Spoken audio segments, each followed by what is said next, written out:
Salut les amis, comment allez-vous? J'espère que vous allez bien, moi ça va nickel. Je suis au champ. Actuellement c'est la récolte du maïs. C'est la dernière récolte, hein. C'est la dernière récolte. Dans cette vidéo, je vais vous présenter mon processus de récolte du maïs. C'est la première fois que je fais ça. Donc sans plus tarder, on y va. Les amis, je suis en train d'aller vers l'endroit où on fait les récoltes et tout. J'étais en train de penser à un truc cette année. J'ai pas pu faire bien mon travail à cause de plusieurs contraintes, le manque de main-d'œuvre et plein d'autres choses. Mais je suis en train de réfléchir à comment remédier à ça. Je compte me mécaniser. Ouais, parce que je me suis rendu compte que compter sur les gens aussi, c'est pas bon. C'est pas du tout bon. Voilà.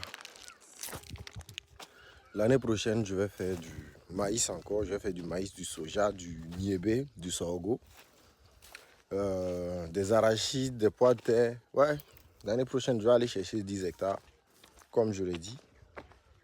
Peu importe, on peut tomber, mais l'objectif, c'est de ne pas rester couché. Il faut savoir encaisser. Ouais, il faut savoir encaisser. C'est la base. Stay hard, comme on aime le dire. Ouais, vous voyez. Je suis presque arrivé. Derrière moi, ici, les dames sont en train de travailler.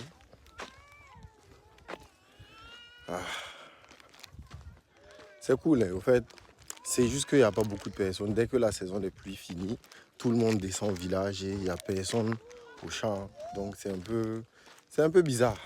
C'est un peu bizarre. Donc avant, cette voie-là, c'est dans mon champ, mais c'est vraiment pas pratiqué. Les gens passent seulement. Je vais vous montrer ce qu'elles sont en train de faire. Les amis, vous voyez, tellement nous avons duré avant de venir pour récolter, les mauvaises herbes ont eu le temps de sécher. C'est-à-dire on devait récolter avant que ces herbes-là ne sèchent. Parce que quand c'est encore frais, c'est plus facile. Mais comme on n'a pas eu le temps, c'est comme ça c'est facile. Mais on fait avec ce qu'on a. C'est toujours comme ça, on ne peut pas faire autrement. Les dames là sont devant, elles sont en train de récolter le maïs. Tout le maïs qui est ici, là, c'est du maïs rouge. Je vais utiliser ça pour nourrir mes poulets. Uniquement pour les poulets. Là-bas, il y a du maïs également. C'est du maïs blanc. On va passer à ça plus tard. Au milieu, là, c'est le soja. Vouloir utiliser les aliments pour faire, comment on appelle ça encore, pour nourrir des animaux, la volaille et autres, là, c'est une très bonne idée parce que ça va me permettre de réduire beaucoup les coûts d'élevage. Parce que je compte me lancer dans les poulets d'un jour, d'une semaine démarrer, vous voyez, non? Pour pouvoir upgrade le level, avoir un peu de fonds pour l'année prochaine. Parce que j'ai dit l'année prochaine, on va aller chercher minimum 10 hectares, vous voyez, non? Mon champ, il est très grand. C'est ça que j'aime. Quand on dit 15 hectares, au fait, tu ne peux pas comprendre si tu n'es pas dedans, en fait. Bon, c'est plus à cause des arbres. Si les arbres étaient coupés, on verrait les extrémités. Mais à cause des arbres et du fait que le terrain soit pentu, on ne voit pas les extrémités. Ici, c'est un endroit où j'aime venir me poser. C'est juste en face de là où j'habite quand je suis dans ma ferme. Ouais. C'est un arbre, c'est du néré. C'est un arbre à néré. C'est cool d'être sous cet arbre parce que c'est frais ici tout le temps. Surtout pendant la saison des pluies. Ici, c'est tout frais. Surtout quand on cultive, on laisse un espace ici, on peut venir se poser. En tout cas, je vais utiliser mon maïs pour nourrir mes poulets. Le soja également. Bon, la majorité même de mes cultures sera utilisée pour nourrir les animaux. Il n'y a rien à dire parce que je préfère ça que de vendre parce que je ne vais pas vendre pour aller acheter les aliments d'autres personnes. Je préfère compléter, faire une formule et puis voilà. Ouais. L'année prochaine, comme je le dis, c'est 10 hectares. On va upgrade. 10 hectares, si je réfléchis, on va aller 1 hectare de maïs, 1 hectare de sorgho. 2 hectares de niébé, 2 hectares d'arachide et 2 hectares de pois de terre.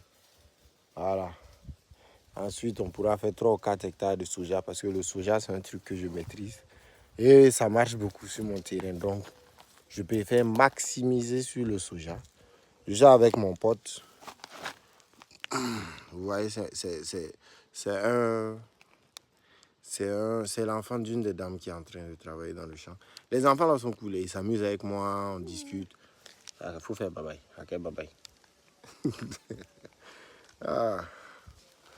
Sinon, actuellement ça va. Les dames elles chargent.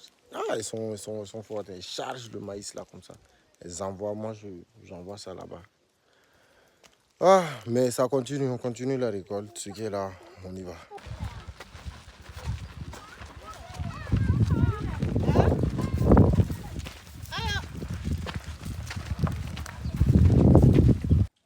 J'ai transformé mon magasin en grenier pour accueillir mes récoltes. Oui. Ici, on a le maïs et le sorgho. Le sorgho, malgré l'attaque de Sriga, bon, on ne peut pas dire qu'on s'en sort pas mal. On a quand même eu quelque chose. Voici mon maïs pour le moment. Les dames sont toujours en train de récolter. Je vous envoie là-bas.